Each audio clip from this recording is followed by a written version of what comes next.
엄마 큰일 났어요. 세무서에서 연락 왔어요. 증여세 1,800만 원 내래요. 뭐라고? 1,800만 원? 그게 무슨 소리냐? 나는 그저 생활비 좀 보내준 것뿐인데. 왜 내가 세금을 내야 하는데? 엄마 통장에 있는 돈 거의 다 빠져나갔어요. 세무서에서 추징이라는데. 이거 어떻게 해야 돼요?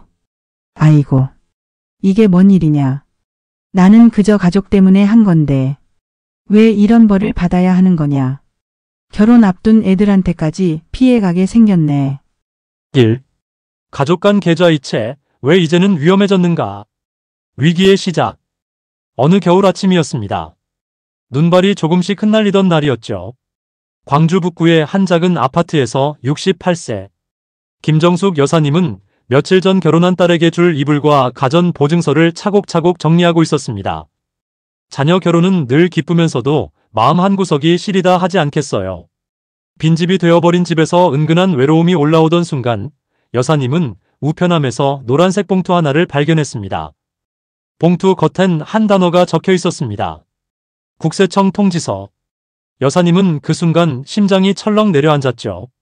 아니, 내가 무슨 잘못을 했다고? 봉투를 뜯는 손은 떨렸습니다. 그리고 그 안에 적힌 숫자를 보고는 다리가 풀린 듯 바닥에 털썩 주저앉고 말았습니다. 증여세 1,980만 원. 여사님은 나직하게 중얼렀습니다. 난 그저 내 딸 행복하라고 전세 보태준 것뿐인데 이게 무슨 일이람.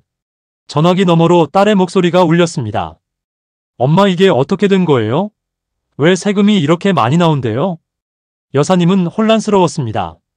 평생 쓴 적도 없던 단어들 증여, 국세청, 과세, 소명, 조사. 이제는 자신과 아무 상관없는 줄 알았던 세상 이야기였죠. 하지만 이제는 그렇지 않습니다. 국세청은 지금 가족 간 돈 거래를 가장 정밀하게 들여다보고 있습니다. 이제 우리는 예전 세대와 완전히 다른 시대에 살고 있습니다. 부모가 자녀에게 돈을 보내는 일, 할머니가 손주에게 용돈을 주는 일, 형제가 형제를 돕는 일. 그저 가족끼리 마음 나누는 평범한 풍경이라 생각하셨죠? 하지만 국세청의 입장은 전혀 다릅니다. 2025년 국세청 시스템은 가족 간 돈 흐름을 거의 100% 자동 감지하는 수준으로 올라섰습니다. 은행, 카드, 송금 내역은 물론 일정한 패턴까지 모두 읽어냅니다. 예를 들어 이런 패턴이 잡히면 시스템은 자동으로 의심을 표시합니다.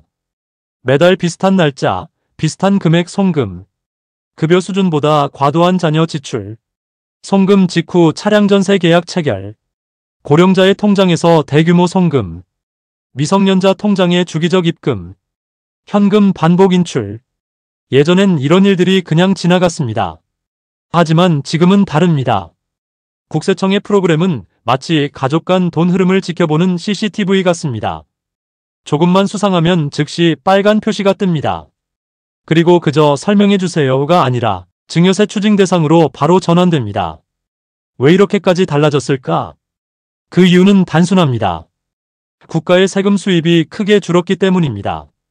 최근 몇 년 동안 국가 세입이 대폭 감소하면서 정부는 새로운 세금 확보 루트를 찾기 시작했습니다. 과거엔 대기업, 고소득자, 사업자 위주로 집중했다면 이제는 그 범위가 평범한 가정까지 내려왔습니다. 아무리 억울해도 현실입니다. 그리고 결정적인 변화, 2025년부터 세무공무원 인센티브 제도 도입. 이 제도 많은 분이 모르고 계십니다. 세무공무원이 세금을 추가로 찾아내면 그 금액의 10%를 개인 보상금으로 지급합니다. 월급 외에 추가 수입이 생기는 거죠. 평범한 부모의 계좌를 들여다보는 이유가 여기 있습니다. 찾아내면 내 수입이 늘어난다. 이런 구조라면 누구라도 더 열심히 찾지 않겠습니까? 이제 부모가 자식에게, 조부모가 손주에게 보낸 돈 흐름까지 세무 공무원들의 관심 대상이 되어버렸습니다. 문제는 여러분이 아무 악의 없이 보낸 돈도 과세 대상이 될 수 있다는 점입니다. 예를 들어보겠습니다. 매달 생활비 100만 원 보냈어요. 유학 가는 손녀 도와준 것뿐이에요. 결혼하는 아들 전세 보태준 거죠. 병원비 때문에 도와준 건데요. 이유가 아무리 선하고 현실적이어도 증거가 없고 구조가 불명확하면 국세청은 증여로 판단합니다. 결국 선한 마음 수천만 원 세금 충격과 혼란. 이 현실이 반복되고 있는 겁니다. 노년층이 특히 위험한 이유. 60대, 70대, 80대 부모님들은 대부분 이렇게 생각합니다. 나는 그저 가족을 위해 도와준 것뿐인데 국세청이 왜 이런 데까지 간섭을 하지? 우린 평생 정직하게 살았는데 억울하지 않나요?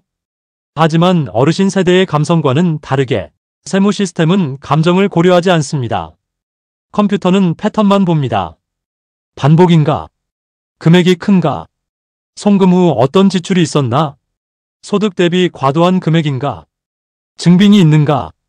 이 5가지 조건만 충족되면 거의 자동으로 세금 위험 신호가 켜집니다. 이제 왜 위험한지 분명히 이해하셨죠? 지금 여러분이 보신 이 첫 번째 챕터는 왜 가족 간 계좌이체가 예전보다 위험해졌는가? 그 근본 원인을 풀어드리는 과정이었습니다. 여기서 중요한 점은 단 하나입니다. 이제는 가족끼리니까 괜찮겠지라는 생각으로 돈을 보내면 안 된다는 사실입니다. 세상과 제도는 이미 바뀌었습니다. 그러니 이제 우리는 새로운 규칙에 맞게 가족을 도와야만 합니다. 가족끼리 주고받은 돈, 왜 세금이 붙을까? 사람들은 대부분 이렇게 생각합니다. 가족끼리 생활비 조금 보낸 게 무슨 문제냐? 내 돈을 내 자식에게 줬는데 이게 왜 세금이냐? 우리가 언제 불법을 했다고 그러냐 하고 말이죠. 하지만 국세청의 입장은 다릅니다. 특히 최근 5년간 가족 간 계좌 이동을 바라보는 시선이 완전히 달라졌습니다. 이 사실을 모르고 돈을 주고받았다가 오프닝처럼 갑작스러운 추징을 맞는 분들이 정말 많습니다. 생활비라는 이름이 왜 위험해졌을까? 우리가 평소엔 아무렇지도 않게 쓰는 말이 있습니다. 생활비, 용돈, 월세 보태준 돈, 보험료 대신 냈던 돈. 쉽게 말하면 가족 간 서로 챙겨주는 일상적인 도움이죠.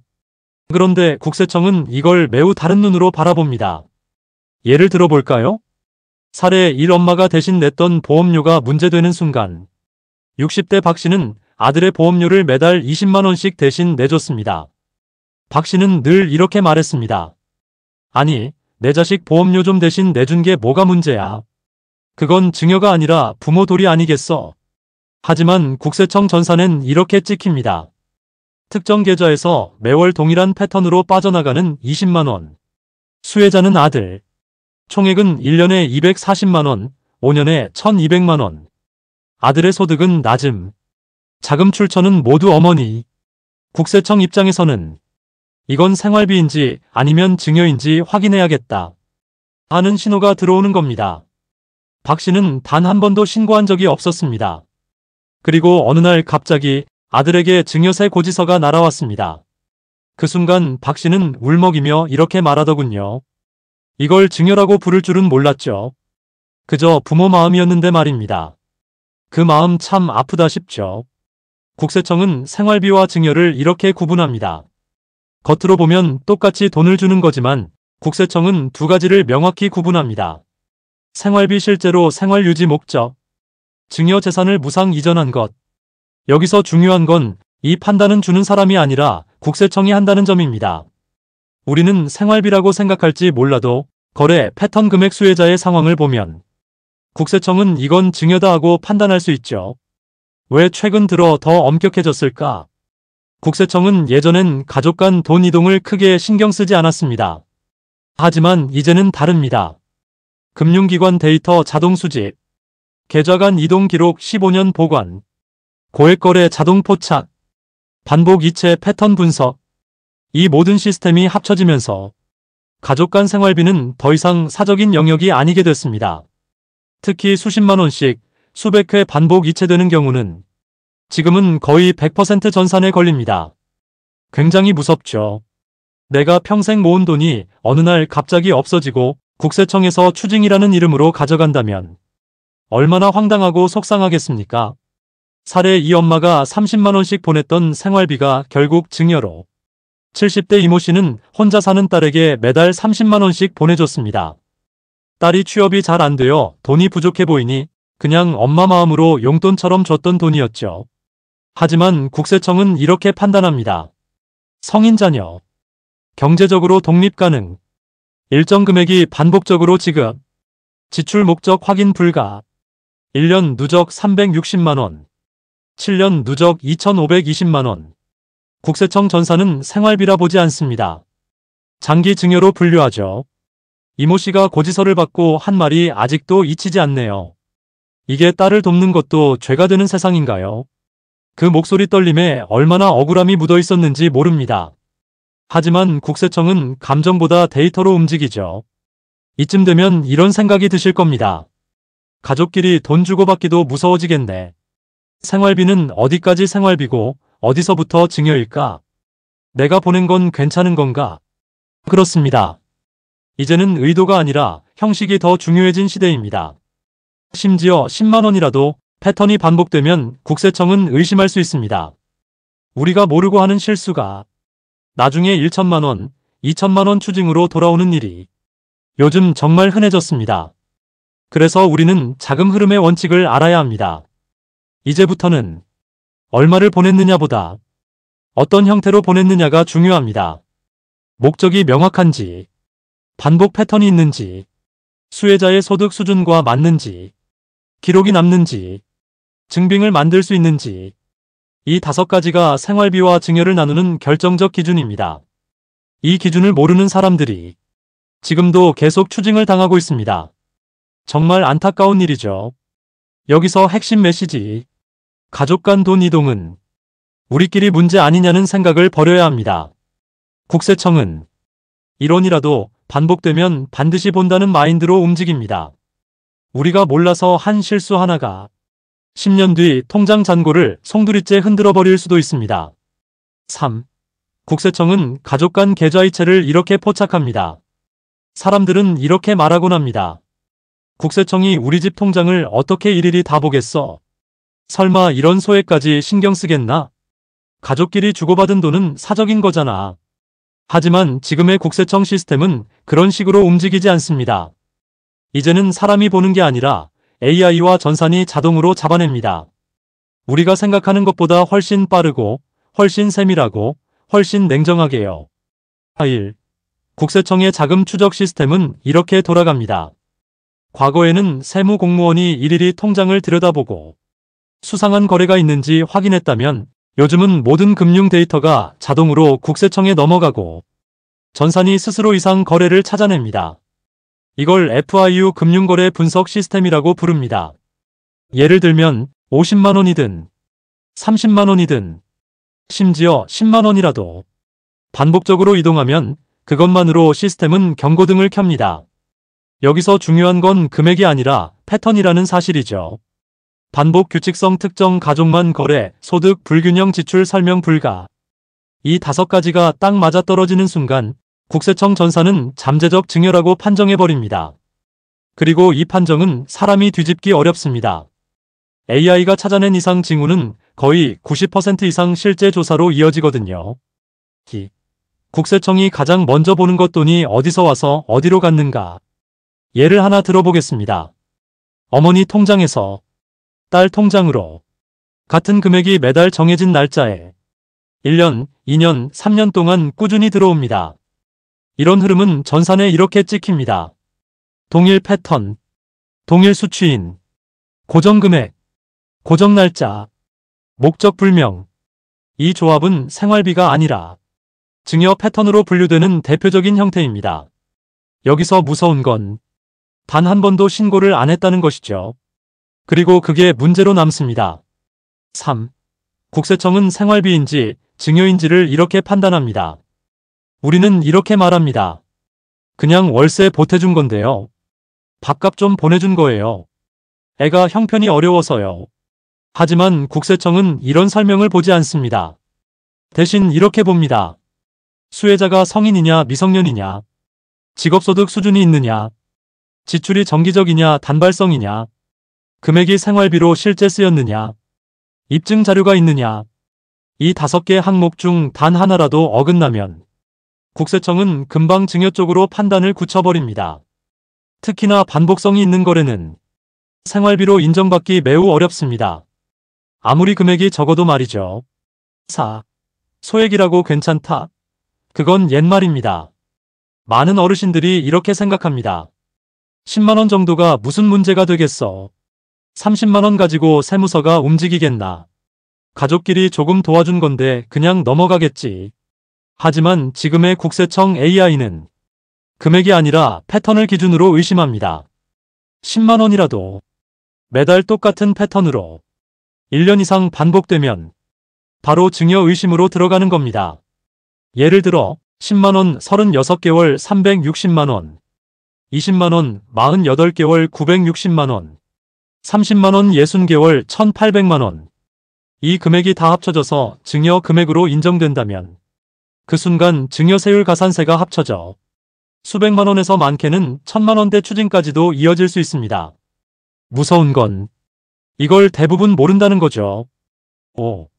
국세청이 가장 좋아하는 패턴 반복 고정 이체. 국세청이 특히 집중해서 보는 유형은 아주 단순합니다. 매달 같은 날짜, 매달 같은 금액, 같은 가족에게, 수혜자의 소득이 낮음, 장기 지속. 이 5개가 모두 맞아떨어지면 국세청은 거의 90% 이상 증여라고 판단합니다. 얼마 전 상담했던 한 60대 아버지는 아들에게 매달 25만 원씩 7년 동안 보냈습니다. 본인은 그저 차비 좀 보태라, 너 힘들다 하니 조금씩 도와준다는 마음이었죠. 그런데 국세청은 이렇게 봤습니다. 25만 원 7년 2100만 원. 아들 소득 저금. 거래 패턴 일정. 사용처 입증 불가. 생활비 인정 불가. 결과는 증여세 가산세. 그 아버지는 그날 무릎을 꿇고 울먹이며 말했습니다. 이게 다 무심코 보낸 그 돈 때문이라니. 나도 몰랐던 죄를 지은 기분이요. 그 말이 얼마나 가슴을 아프게 만들던지. 그 억울함이 정말 깊게 느껴졌습니다. 6. 국세청이 심각하게 의심하는 2가지 패턴. 국세청은 특히 다음 2 패턴을 매우 주의 깊게 봅니다. 부모 자녀로 가는 반복 이체. 소득이 없는 자녀에게 지속적으로 돈이 들어가면 거의 대부분 증여로 봅니다. 자녀 부모로 가는 반복 이체. 어머니 용돈 드린 건데요. 이 말이 통하지 않을 때가 많습니다. 용돈도 일정 금액을 반복 생활비 인정이 어려울 수 있죠. 그리고 6070대 부모님은 더 위험합니다. 왜냐하면 은퇴 후 소득이 없어서 자금 출처를 묻기 쉽기 때문입니다.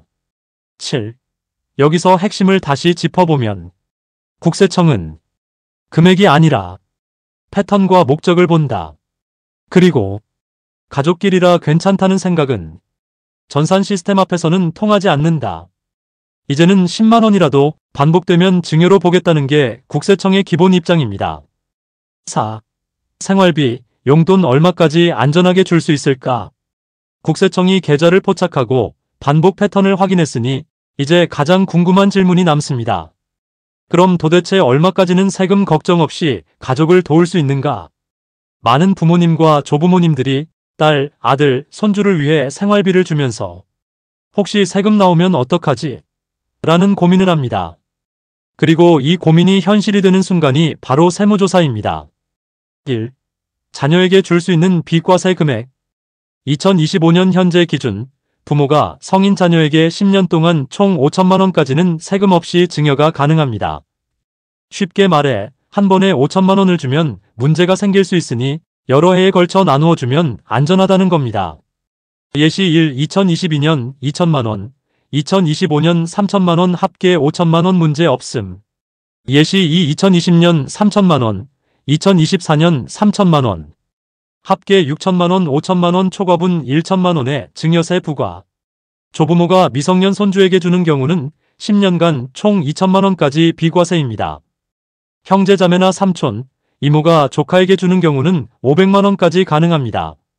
여기서 중요한 포인트는 10년간 누적 금액 기준이라는 점입니다. 그래서 예전, 10년 전이나 그 이전에 준 돈은 다시 한도가 새롭게 시작됩니다. 큰 돈은 한 번에 주면 위험하다. 많은 분들이 결혼 전 전세자금 한 번에 주면 안 되나요? 라고 묻습니다. 정답은 한 번에 큰 금액을 주면 위험합니다.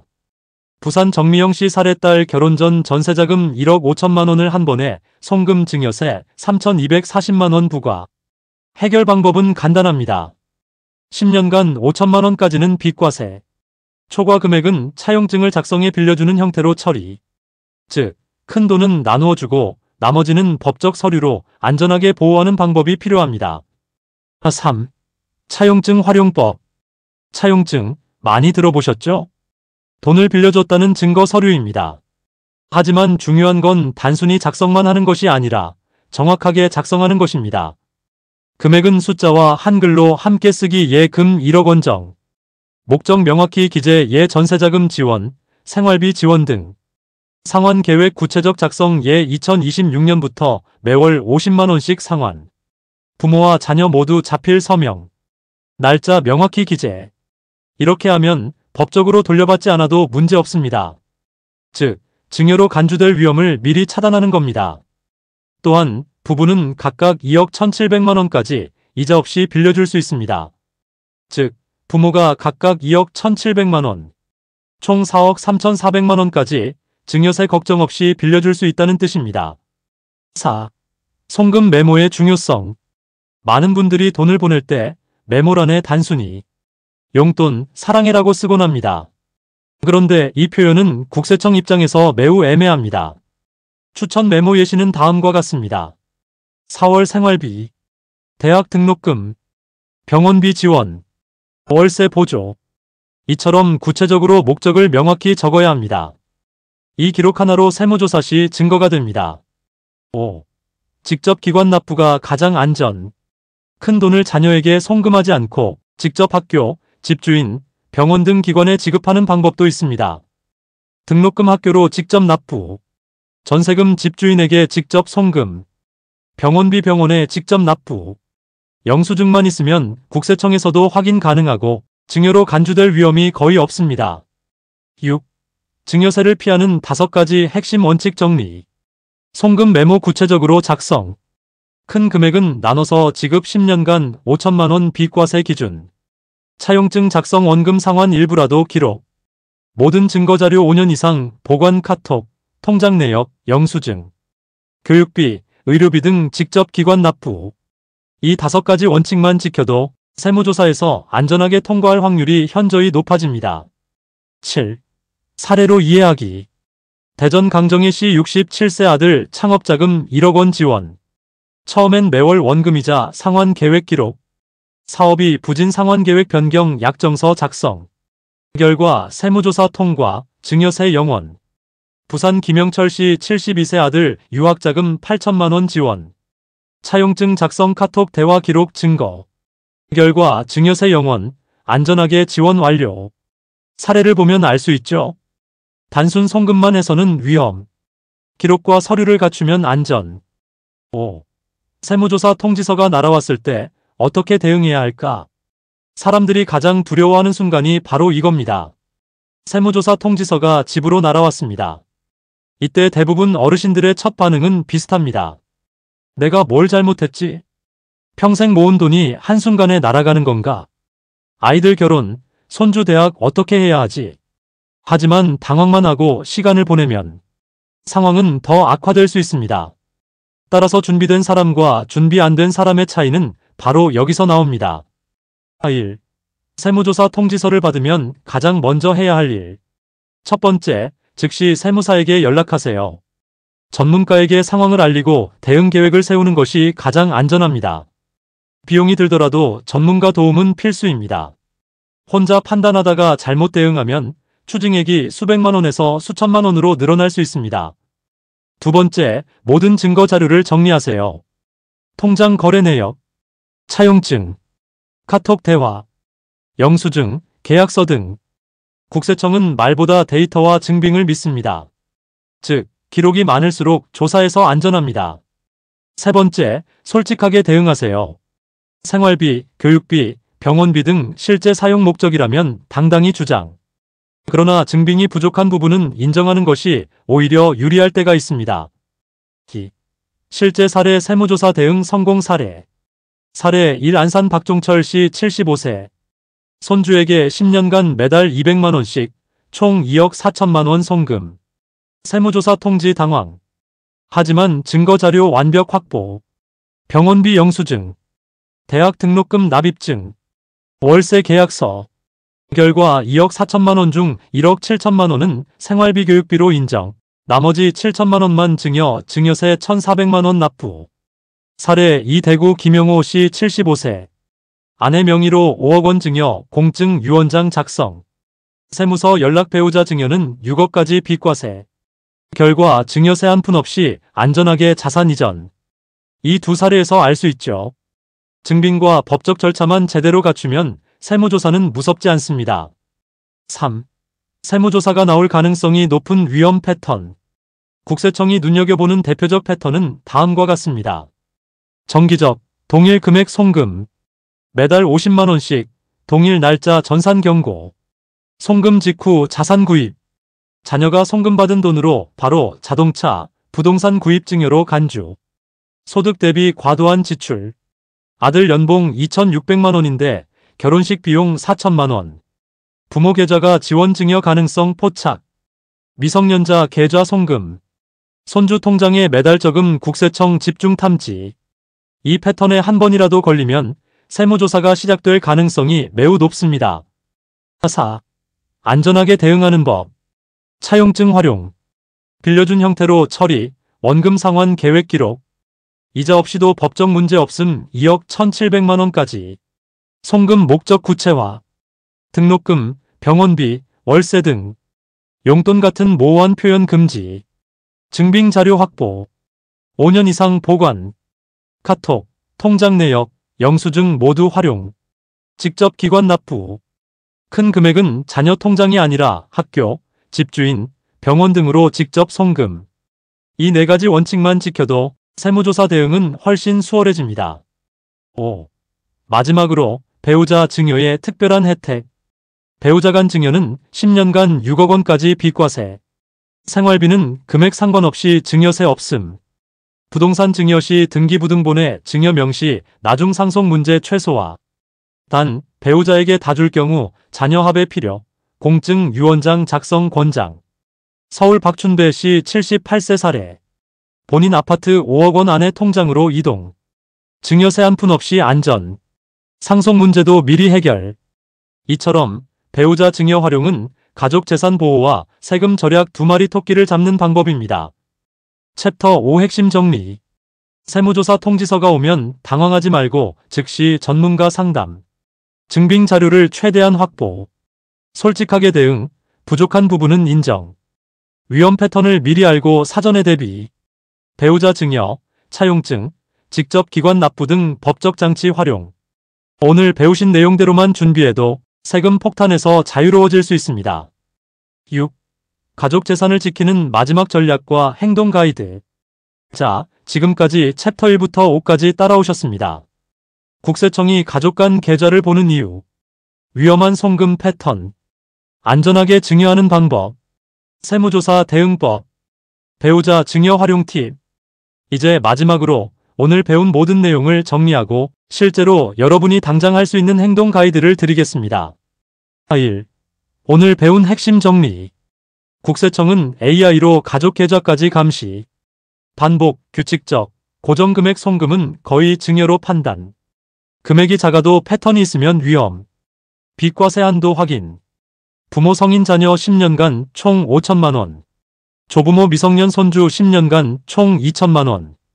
배우자 10년간 총 6억 원. 증빙과 기록이 생명. 송금 메모, 차용증, 카톡, 영수증, 계약서. 최소 5년 이상 보관. 현금보다 계좌이체 안전, 직접 납부는 최고 안전. 등록금, 병원비, 전세금 등은 직접 기관에 송금. 차용증과 상환 기록 활용. 큰 금액 나누기, 원금 일부라도 기록. 필요시 상환계획 변경 약정서 작성 가능. 실질적인 행동 가이드. 스텝 1 현재 가족 계좌 점검. 지난 10년간 자녀, 손주, 배우자에게 보낸 돈 모두 정리. 금액과 날짜 기록, 증빙 자료 확보. 스텝 2 위험 패턴 확인. 매달 같은 날짜, 같은 금액 반복 송금. 송금 후 자산 구매, 소득 대비 과도한 지출 확인. 스텝 3 필요한 법적 장치 마련. 큰 금액 차용증 작성. 배우자 증여 계약서 등기부 등본 명시. 상환계획 변경 필요시 약정서 작성. 스텝 4 직접 기관 납부 실행. 등록금, 병원비, 전세금 등 가능하면 자녀 통장 거치지 않고 직접 납부. 영수증 반드시 보관. 스텝 5 세무조사 대비. 통지서가 오면 당황하지 말고 전문가와 바로 상담. 증빙 자료와 기록 정리. 솔직하게 사실대로 대응. 3. 지금 당장 확인해야 할 긴급 사항. 10년간 누적 금액 계산. 이미 5천만 원, 2천만 원 한도 초과된 건 없는지 확인. 매달 정기 송금 있는지 점검. 반복되는 소액이라도 합산해 증여세 발생 가능. 증빙 없는 과거 송금 정리. 차용증 작성 또는 상환 계획 기록 남기기. 가능하면 카톡, 이메일, 영수증 등 증거 확보. 현금 거래 점검. 하루 1천만 원 이상 현금 인출, 쪼개기 인출 여부 확인. 국세청 자동 통보 대상일 수 있음. 4. 정리하며 강조할 점. 준비된 사람은 안전하게 자녀와 손주를 도울 수 있습니다. 준비 안 된 사람은 몇천만 원의 증여세 폭탄을 맞게 됩니다. 2025년 5월부터 세무공무원 포상금 제도 시작. 더욱 철저한 조사 예상. 즉, 가족이니까 괜찮겠지라는 생각은 위험합니다. 하지만 오늘 배운 방법을 따라 증빙, 기록, 법적 장치, 직접 납부만 지키면 세금 걱정 없이 가족을 도울 수 있습니다. 5. 마지막 실천 메시지. 오늘 바로 계좌 기록과 송금 내역 정리. 차용증 및 상환 기록 작성. 등록금, 전세금, 병원비 등 직접 납부 가능 여부 확인. 배우자 증여 계획 점검 및 계약서 준비. 이 4가지만 실천해도 앞으로 몇 년간 가족 재산과 노후 자금을 안전하게 지킬 수 있습니다. 여러분, 가족 재산을 지키는 것은 결국 여러분의 준비에 달려 있습니다. 오늘 이 영상에서 하나라도 실행에 옮기신다면 세금 걱정 없이 자녀와 손주를 도울 수 있을 것입니다. 건강하고 안전한 노후, 그리고 평생 모은 재산을 지키는 길, 오늘부터 차근차근 시작하시길 바랍니다. 감사합니다. 7. 총정리. 오늘 배운 모든 내용을 한눈에. 지금까지 정말 많은 정보를 다뤘습니다. 사례, 법적 장치, 증빙, 위험 패턴, 세무조사 대응까지. 한눈에 기억하기 힘들 수도 있죠. 그래서 이 챕터에서는 오늘 배운 모든 핵심 포인트를 정리하고 바로 실행할 수 있는 행동 가이드를 드리겠습니다. 1. 가족 계좌 거래의 위험 이해. 국세청은 이제 평범한 가정 계좌까지도 집중 감시합니다. 반복적, 일정 금액 송금 쉽게 증여로 판단.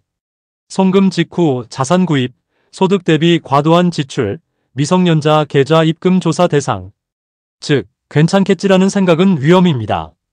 작은 돈이라도 패턴과 증빙이 없으면 세무조사로 이어질 수 있습니다. 2. 안전한 증여 한도. 부모 성인 자녀 10년간 총 5천만 원 비과세. 조부모 미성년 손주 10년간 총 2천만 원 비과세. 배우자 10년간 총 6억 원 비과세. 형제, 삼촌, 이모 조카 500만 원까지 비과세. 핵심 포인트 10년 누적 기준. 한 번에 큰 금액은 위험. 3. 안전한 증여 및 송금 방법. 송금 메모 구체적 작성. 용돈, 사랑의 대신. 4월 생활비. 대학 등록금. 병원비, 월세 보조 등 구체적으로. 큰 금액은 나눠서 송금. 10년간 5천만 원 범위 내. 초과 금액 차용증 작성. 차용증 작성 및 원금 일부 기록. 금액, 목적, 상환 계획, 자필 서명, 날짜 명확히 기재. 2억 1,700만 원까지 이자 없이도 안전. 부부는 각각 가능 총 4억 3,400만 원까지. 모든 증거자료 5년 이상 보관. 통장, 차용증, 카톡, 영수증, 계약서 등. 교육비, 병원비, 전세금은 직접 기관 납부. 자녀 통장 거치지 않고 영수증 확보. 세무조사 시 증거로 활용. 4. 세무조사 대응 가이드. 통지서 수령 시 즉시 세무사 상담. 증빙자료 정리 후 전문가에게 제출. 솔직하게 사실 기반으로 대응. 부족한 부분은 인정. 위험 패턴 확인 미리 대비. 5. 배우자 증여 활용. 10년간 6억 원까지 비과세. 생활비는 금액 상관없이 안전. 부동산 증여 시 등기부등본에 증여 명시. 상속 문제 대비 공증 유언장 작성 권장. 6. 오늘 배운 내용 한눈에 체크리스트. 지난 10년간 가족에게 송금한 금액 정리, 정기적, 반복 송금 여부 확인, 증빙자료 확보 통장, 차용증, 영수증, 카톡 등 큰 금액 나눠서 송금 차용증 활용, 직접 기관 납부 가능 여부 점검, 배우자 증여 활용 및 계약서 공증 유무 확인, 세무조사 통지서 수령 시 즉시 전문가 상담. 7. 마지막 메시지. 여러분, 평생 모은 재산을 지키고 자녀와 손주를 안전하게 돕는 일은 준비와 기록에 달려 있습니다. 오늘 이 체크리스트 중 단 한 가지라도 실행하면 미래 세금 폭탄 위험에서 한 발짝 안전해질 수 있습니다. 가족을 위해 미리 준비하는 것이 최선의 재산 보호라는 점 꼭 기억하세요.